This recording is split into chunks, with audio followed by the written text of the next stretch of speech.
शादी के बाद भी पत्नी का बॉयफ्रेंड, मगर पत्नी को मिला एक सच्चा पति। एक लड़की की शादी उसकी बिना मर्जी के एक सीधे साधे लड़के से हो जाती है, जिस लड़के के घर में उसकी माँ के अलावा और कोई नहीं था। दहेज में लड़के को बहुत सारा सामान और पैसे भी मिले थे,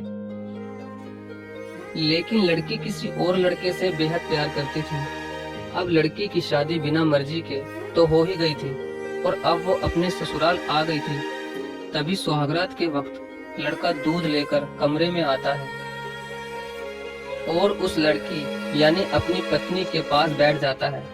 तभी उसकी पत्नी गुस्से से अपने पति से कहती है, क्या तुम मुझे अकेला छोड़ सकते हो?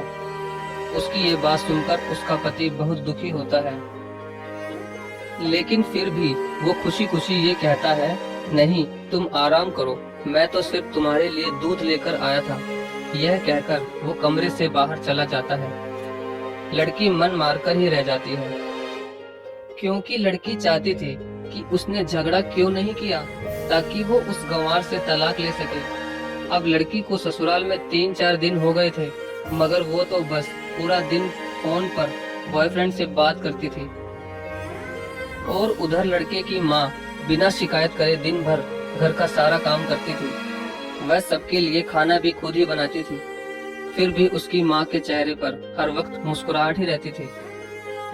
लड़का एक कंपनी में छोटी सी नौकरी करता था। वह बेहद ही ईमानदार और मेहनती था। सुबह अपने काम पर जाता और शाम को थका हारा घर आता, मगर उसकी पत्नी उसे एक गिलास पानी भी नहीं पूछती थी। अब लड़के और लड़की की शादी को करीब 1 महीना हो गया था, मगर अब तक वो दोनों एक साथ कभी नहीं सोए थे। वैसे लड़का बहुत ही शांत स्वभाव का था, इसलिए वह अपनी पत्नी को कुछ भी नहीं कहता था। फिर भी वह अपनी पत्नी को खुद ही खाना डालकर देता था, मगर उसकी पत्नी उनके साथ बैठकर खाना कभी भी नहीं खाती थी। वह अपना खाना अपने कमरे में अलग बैठकर खाती थी। लड़की को दहेज में एक स्कूटी भी मिली थी। लड़का जैसे ही अपने काम पर निकल जाता, उसके आधे घंटे के बाद ही लड़की भी अपनी स्कूटी लेकर अपने बॉयफ्रेंड से मिलने चली जाती थी और लड़के के आने से पहले ही वो अपने ससुराल वापस आ जाती थी। एक दिन लड़के की काम की छुट्टी थी और वह घर पर ही था, तो लड़की ने अच्छे भले खाने को भी गंदा कह के अपनी सासू माँ को उल्टा सीधा कहकर खाने को बाहर फेंक देती है। ये सब देखकर लड़के को बहुत ही गुस्सा आता है और वह गुस्से गुस्से में अपनी पत्नी पर हाथ उठा देता है, मगर उसकी माँ फिर भी अपने बेटे को ही डांटती है। इधर लड़की को झगड़े का एक बहाना ही चाहिए था, जो कि उसे मिल गया था। तभी वो बिना बोले अपनी स्कूटी लेकर अपने बॉयफ्रेंड के पास चली जाती है और अपने बॉयफ्रेंड के पास जाकर कहती है कि अब एक पल भी मुझे उस घर में नहीं रहना। आज उस गंवार ने मुझ पर हाथ उठाकर अच्छा नहीं किया। तभी उसका बॉयफ्रेंड कहता है, अरे तुमसे तो मैं कब से कहता हूँ कि तुम भाग चलो मेरे साथ कहीं दूर, मगर तुम हो कि आजकल पे ही लगी रहती हो। तब लड़की कहती है कि शादी के दिन मैं तुम्हारे पास आई थी तो तुम ही ने तो वापस घर लौटाया था मुझे। बॉयफ्रेंड ने कहा, खाली हाथ हम दोनों कहाँ तक भागेंगे? तुम ही बोलो, मैंने तुमसे कहा था कि कुछ पैसे और गहने साथ ले लो और तुम हो कि खाली हाथ ही मेरे पास आ गई थी। आखिर दूर एक नई जगह में जिंदगी की शुरुआत करने के लिए पैसे तो चाहिए ना। और हाँ, एक बात और कि जब भी मैं तुम्हारे पास आता हूँ और तुम्हें छूना चाहता हूँ, तभी तुम्हारे नखरे हो जाते हैं और बस यही कहती रहती हो कि ये प्यार प्रेम शादी के बाद ही होगा। तभी लड़की गुस्सा होकर कहती है, हाँ शादी के बाद ही अच्छा होता है ये सब, और मैं तुम्हारी ही तो हूँ।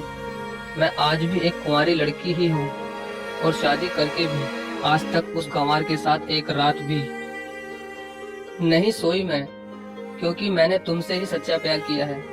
और अब मैं चाहती हूँ कि तुम मुझसे शादी करके मेरी मांग में अपने हाथ से सिंदूर भर दो, फिर मैं पूरी ही तुम्हारी हो जाऊंगी और फिर तुम मुझे अपनी मर्जी से दिन रात प्यार कर सकते हो। तब उसका बॉयफ्रेंड कहता है, तो ठीक है, मैं तुमसे शादी कर लूंगा, मगर तुम कम से कम 5 लाख रुपयों का कल शाम तक इंतजाम कर लेना, मैं तुम्हें एक होटल का पता दे रहा हूँ। तुम उस होटल में रात को 10 बजे तक पहुँच जाना। लड़की कहती है, उस गंवार के पास कहाँ होगा पैसा, बल्कि मेरे पापा ने उसे दहेज में 3 लाख रुपए और मुझे कुछ सोने के गहने दिए थे। गहने तो मेरे पास हैं, मगर सारे पैसे उस गंवार ने अलमारी में लॉक कर रखे हैं। मगर मैं जैसे तैसे उस अलमारी की चाबी लेकर सारे पैसे निकाल कर तुम्हारे पास हमेशा हमेशा के लिए आ जाऊंगी। ये कहकर वो लड़की अपने ससुराल पहुंचती है। लड़की ससुराल पहुंचकर अपने पति और सास से लड़ाई करती है और वो उन पर खूब चिल्लाती है, मगर अफसोस वह अकेली ही चिल्लाती रहती है। उसका पति और उसकी सास बिल्कुल शांत रहते हैं। तभी लड़की अपने कमरे में चली जाती है और अचानक उसके बॉयफ्रेंड का लड़की के फोन पर मैसेज आता है कि कब आ रही हो पैसे लेकर। लड़की मैसेज का जवाब देती है, सब्र करो, मैं वक्त पर आ जाऊंगी। तभी उसका पति दरवाजा खटखटाता है और अपनी पत्नी से कहता है कि खाना खा लो। तभी पत्नी कहती है, मैं खाना तभी खाऊंगी, पहले मुझे इस अलमारी की चाबी दे दो। पति दरवाजे के नीचे से चाबी देकर कहता है, ये लो चाबी, तो अपना काम करके खाना खा लेना, क्योंकि अभी तक मैंने और माँ ने भी खाना नहीं खाया। माँ ने कहा है हम आज साथ बैठकर ही खाना खाएंगे। लड़की कहती है, माँ और तुम खाना खा लो, मैं बाहर से खाना खाकर आई हूँ। ये सुनकर लड़का चला जाता है। तभी लड़की जल्दी से चाबी को उठाकर अलमारी खोलती है। अलमारी खोलकर वो उसमें क्या देखती है कि उसमें दहेज के पूरे पैसे 3 लाख और सारे गहने तो रखे ही थे, बल्कि उसमें एक डायरी भी रखी हुई थी। जब वो उसे खोलकर पढ़ती है तो उसमें लिखा था, प्रिय पत्नी, मुझे और तुम्हारे पिताजी को पता है कि तुम किसी और लड़के से बेहद प्यार करती हो, मगर तुम्हारे पिताजी ने पता लगाया है कि जिससे तुम प्यार करती हो उसकी पहले भी एक बार शादी हो चुकी है और वो लड़का बहुत सी लड़कियों को धोखा भी दे चुका है। पर आपके पिताजी आपको उस लड़के के बारे में कुछ भी ना बता सके, क्योंकि उन्हें पता था कि ये जो इश्क का नशा है वह हमेशा अपनों को गैर और गैरों को अपना बना देता है। इसलिए तुम्हारे पिताजी ने मेरे आगे हाथ जोड़कर ये कहा कि मेरी बेटी का हमेशा ख्याल रखना। एक बाप के मुंह से एक बेटी की कहानी सुनकर मेरी भी आंखों में आंसू आ गए और मुझे ये यकीन हो गया था कि एक अच्छा पति होने का सम्मान मुझे मिले या ना मिले, मगर एक दामाद होने की इज्जत मैं हमेशा पा सकता हूँ। और मुझे दहेज में मिले सारे पैसे और सोने के गहने मैंने तुम्हारी अलमारी में रख दिए हैं, क्योंकि दहेज के नाम से मुझे नफरत हो चुकी थी। इस दहेज के ही कारण मैंने अपनी बहन और पिता को खोया था, और मेरे पिता के अंतिम शब्द भी यही थे कि किसी बेटी के बाप से कभी भी 1 रुपया भी दहेज न लेना। और उस डायरी में यह भी लिखा था कि तुम मुझसे आजाद हो और तुम कहीं भी जा सकती हो। डायरी के बीच के पन्नों में तलाक के पेपर रखे हैं, जहां मैंने पहले ही अपने साइन कर दिए हैं। जब तुम्हें लगे कि अब इस गंवार के साथ नहीं रहना, तब तुम भी इस तलाक के पेपर पर साइन करके अपने सारे पैसे और जेवर लेकर जा सकती हो। लड़की डायरी पढ़कर हैरान थी और परेशान भी थी। ना चाहते हुए भी उसके गंवार पति के शब्दों ने उसके दिल को छू लिया था।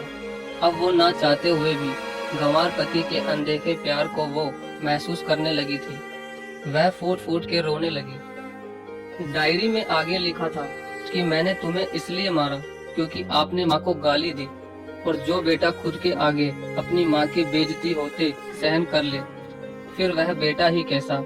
इसलिए मुझे माफ कर देना, क्योंकि मेरे लिए माँ का दर्जा सबसे बड़ा है, और आपको मैं दुल्हन बनाकर अपना हमसफर बनाने लाया हूँ। आपसे जबरदस्ती करने नहीं। आपको मुझसे प्यार हो ना हो, लेकिन मैं अंत तक सिर्फ तुमसे ही प्रेम करता रहूंगा। अब फैसला तुम्हारे ही हाथों में है। अब लड़की दुल्हन बन चुकी थी और उसकी आंखों से आंसू बह रहे थे। अचानक लड़की के बॉयफ्रेंड का फोन आता है। तभी गुस्से में लड़की अपने फोन को स्विच ऑफ करके फोन का सिम कार्ड तोड़ देती है। अब उसे सब समझ आ गया था कि जिससे वो बेहद प्यार करती थी उसे तो सिर्फ पैसों से ही प्यार था और सच्चा प्यार करने वाला तो मेरा पति ही था, जिसने सिर्फ मेरे पापा की इज्जत रखने के लिए ही मुझसे शादी कर ली। और उसे मेरा एक बॉयफ्रेंड है पता होने के बाद भी मुझसे इतना प्यार किया। मैं अपने पति का प्यार क्यों नहीं समझ पाई, ये सब सोचकर वह रोती रही। फिर उसने रोते हुए अलमारी का सारा सामान जैसा था वैसे ही रखकर ना जाने कब सो गई। अगले दिन उसकी पत्नी सुबह देर से जागी, तब तक उसका पति ऑफिस जा चुका था। तभी पहले नहा धोकर उसने साड़ी पहनी, फिर लंबा सा अपनी मांग में सिंदूर लगाया, जबकि पहले एक बिंदी जैसी साइड पे सिंदूर लगाती थी ताकि कोई लड़का ध्यान न दे और किसी को ये पता न चल जाए कि वो एक शादीशुदा है। मगर आज तो 10 किलोमीटर से भी दिखाई दे ऐसी लंबी और गाढ़ी सिंदूर लगाई थी। फिर उसने अपना मंगलसूत्र पहना और किचन में जाकर सासू माँ को जबरदस्ती कमरे में आराम करने भेज देती है और खुद अकेली ही सबका खाना बनाती है। पहले सासू माँ को खाना खिलाती है और फिर अपने पति को फोन करके उसके ऑफिस का पता पूछती है। उसका पति उसको ऑफिस का पता देते हुए सोचता है कि कहीं उसकी पत्नी ने तलाक देने का फैसला तो नहीं कर लिया, मगर उसे कहाँ पता था कि वो अब सुधर गई है और उसे ही अपना पति मान चुकी है। इतने में ही उसकी पत्नी स्कूटी लेकर उसके ऑफिस खाना लेकर पहुंच जाती है। पत्नी को देखकर पति हैरान हो जाता है। तभी वो अपनी पत्नी से पूछता है, सब ठीक है ना, माँ ने तुमसे कुछ कह तो नहीं दिया? उसका पति सवाल पर सवाल पूछे जा रहा था। तभी अचानक पत्नी सबके सामने अपने पति के सीने से लिपट जाती है और उसे कहती है कि सब ठीक है, मगर मुझे तुमसे कुछ कहना है। पति कहता है, हाँ कहो।